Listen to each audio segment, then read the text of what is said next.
Alright, so I've got a problem here. Don't know what's going on.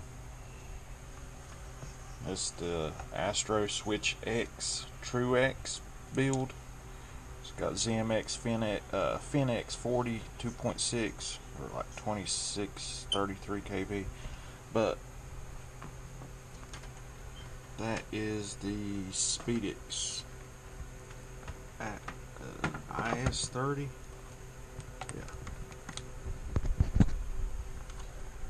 But the problem is motor twitches really bad whenever you go to start it up on Betaflight motor tab. So if I hold this, sorry, I'm trying to hold the camera at the same time. Hold that on the negative. Here, just do this.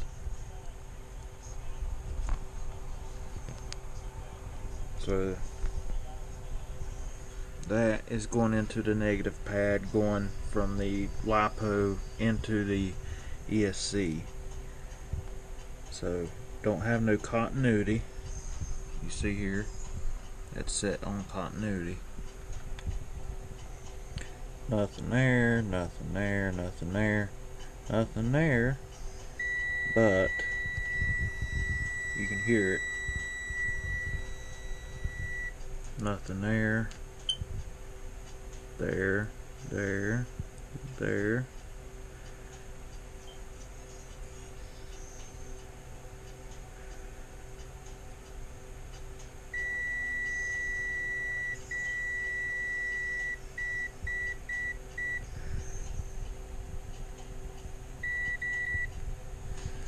I put a 470 microfarad 35 volt cap on it.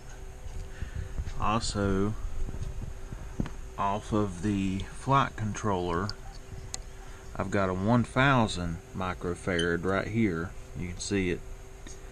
That is wired up to the Joshua Bardwell F4 version 1. It actually comes off of where the speed control power sorry, anyway, your negative and your positive, I've got that wired there. But this motor is the one that's twitching.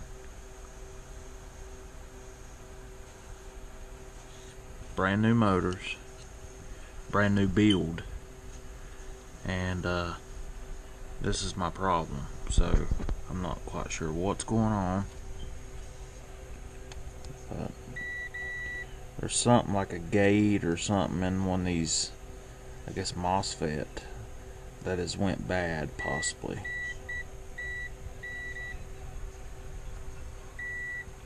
I tore it apart to see if I could find anything on the bottom of it, since you can't see it with it installed, and I'm not seeing anything that's looks like it's blowed solder out.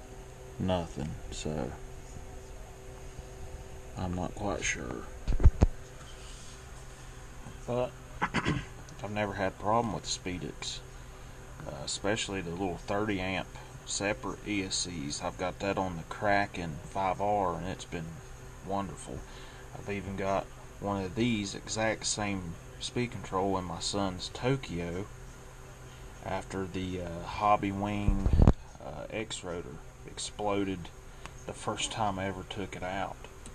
But when this thing sits there and runs, it will be spinning, and then it will just pause and then stutter and then go again. So I'm kind of drawing a blank here. But anyway, anybody that's got an Astro, there's something I want to recommend. Brain FPV, or no, Brain 3D sent me this, and that way I don't have to do my video transmitter a goofy ass way to where it's going to be weak and it can break. See, I had that zip tied right there, but this way I can run that, slip it over this side actually, and have my antennas coming out through it with antenna tubes. Have it clean out that way, and these don't have to worry about it slipping around like it is here. And that SMA will be secured, and I can take the antenna off and on, which this is what I use. Fox here Lollipop, they're really good. I like them. Durable too. But if anybody's got any ideas what in the heck is going on with this, please let me know. Bought it from Race Day Quads, and brand new. Never even got to fly the damn thing hardly. I flew this frame with a different speed control, but since I wanted something a little bit better, I went with the Spedix, and now I've got this going on. Alright, thanks. And any questions, please see if you can try to help me or refer me to somebody that could probably tell me what in the world's going on here, where it's got continuity from the ground to the motor tab or motor pad.